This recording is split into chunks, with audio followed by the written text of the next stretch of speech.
प्रधानमंत्री नरेंद्र मोदी ने आज तमिलनाडु के तिरुचिरापल्ली में 20,000 करोड़ रुपए से ज्यादा की कई विकास परियोजनाओं का उद्घाटन और शिलान्यास किया। इसमें अंतर्राष्ट्रीय एयरपोर्ट का नया टर्मिनल बिल्डिंग भी शामिल है। इस दौरान पीएम मोदी ने कहा कि यह सौभाग्य की बात है, 2024 में मेरा पहला सार्वजनिक कार्यक्रम तमिलनाडु में हो रहा है। पीएम मोदी ने तमिलनाडु में हुई बारिश का जिक्र करते हुए कहा कि इस मुश्किल घड़ी में केंद्र सरकार तमिलनाडु के लोगों के साथ खड़ी है। वहीं कार्यक्रम के दौरान तमिलनाडु के सीएम स्टालिन उस समय असमंजस की स्थिति में पड़ गए जब उनके संबोधन से पहले लोगों ने मोदी मोदी के नारे लगाने शुरू कर दिए। हालांकि प्रधानमंत्री नरेंद्र मोदी ने लोगों से बैठ जाने की अपील की। तमिलनाडु के बाद पीएम मोदी लक्षद्वीप भी गए, जहां उन्होंने कई परियोजनाओं का शिलान्यास किया। பல்வேறு நிகழ்ச்சிகளில் பங்கேற்க வருகை தந்திருக்கும் Highways, Ministry of Ports, Shipping and Waterways, Ministry of Petroleum and Natural Gas and Department of தேவையை பூர்த்தி செய்யும் கெயில் நிறுவனத்தின்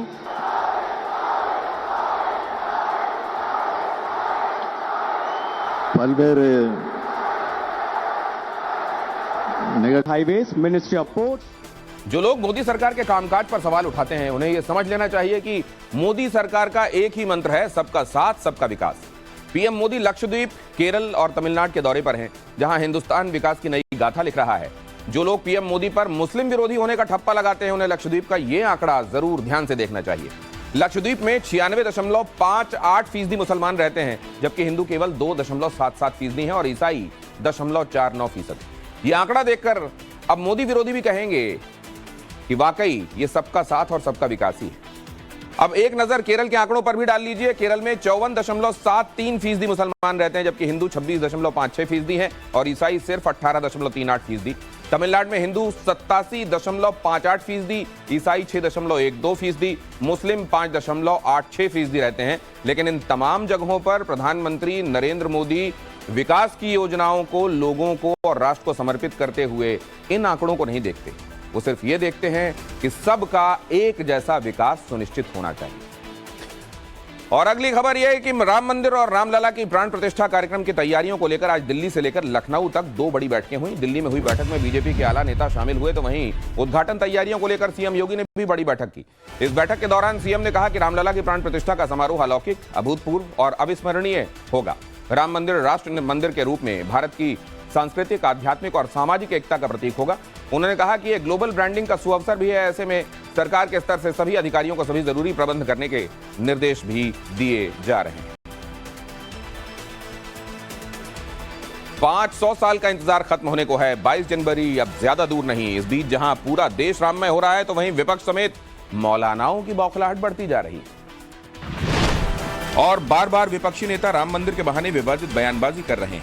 एआईएमआईएम चीफ असदुद्दीन ओवैसी तो सीधे सीधे मुसलमान युवकों को भड़काने का काम कर रहे हैं। बाबरी मस्जिद की तस्वीर दिखाते हुए उन्होंने कौम के नौजवानों से क्या अपील की, आप भी सुन लीजिए। नौजवानों, मस्जिदों को आबाद रखो। नौजवानों, तुमसे मैं कह रहा हूं, हमारी मस्जिद हमने खोदी और वहां पर क्या किया जा रहा है आप देख रहे हैं।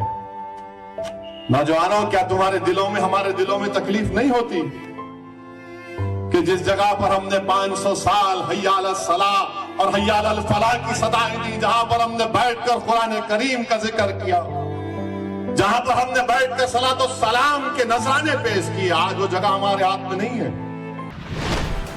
सिर्फ ओवैसी नहीं, ऑल इंडिया इमाम एसोसिएशन के अध्यक्ष मौलाना साजिद रशीदी भी जहर उगल रहे हैं। भड़काऊ बयानों के लिए मशहूर साजिद रशीदी तो अभी भी अयोध्या में बन रहे भव्य राम मंदिर की सच्चाई को मानने को तैयार ही नहीं। अब हम दूसरी किसी मस्जिद के साथ बानवे तो होने नहीं देंगे, ये तो फैक्ट है। क्योंकि मुसलमान सुप्रीम कोर्ट के फैसले के बाद खामोश रहा और अभी तक खामोश है। लेकिन अगर किसी तरीके से दोबारा बानवे की तरह इस तरह की हरकत की गई तो मुसलमान भी चुप नहीं बैठेगा। ओवैसी और रशीदी के बयानों पर बीएसपी प्रवक्ता विनोद बंसल ने जोरदार पलटवार किया। उन्होंने ओवैसी को जवाब देते हुए कहा कि जैसे जैसे राम मंदिर के उद्घाटन की तारीख करीब आ रही है, वैसे वैसे मुस्लिम युवकों को भड़काने बरगलाने का काम भी हो रहा है। बाबरवादी और इस्लामिक कट्टरपंथियों के पैरोकार, मुसलमान पार्टी के लोग बराबर मुस्लिम यूथ्स को भड़काने, बरगलाने और उनको आतंकवाद की राह पर धकेलने का कुत्सित प्रयास करने में जुट गए। एक तरफ ओवैसी भड़का रहे हैं तो दूसरी तरफ कर्नाटक की कांग्रेस सरकार राम मंदिर के उद्घाटन से इतना बौखला गई कि मंदिर आंदोलन से जुड़े 30 साल पुराने मामले को एक बार फिर खोल दिया। पुलिस ने 300 लोगों की ऐसी लिस्ट बनाई जो कथित तौर पर राम मंदिर आंदोलन से जुड़े थे। इतना ही नहीं, राम मंदिर आंदोलन में हिस्सा लेने वाले बीजेपी के 2 कार्यकर्ताओं को गिरफ्तार तक कर लिया। और हुबली में 30 साल बाद जिस तरीके से एक केस रीओपन किया गया और कारसेवकों की गिरफ्तारी हुई, उसका विरोध भी शुरू हो गया है। कर्नाटक सरकार के खिलाफ अयोध्या के संतों में आक्रोश देखने को मिला। अयोध्या में साधु संतों ने जय श्री राम के नारे के साथ विरोध प्रदर्शन किया और कर्नाटक के सीएम सिद्धारमैया की फोटो जलाई। साथ ही कर्नाटक में राष्ट्रपति शासन लगाए जाने की मांग की। इस दौरान जगतगुरु परमहंस आचार्य ने कहा कि खुद को राम बताने वाले सिद्धारमैया राम नहीं रावण है और कारसेवकों के खिलाफ यह कार्रवाई राहुल गांधी के इशारे पर हो रही है।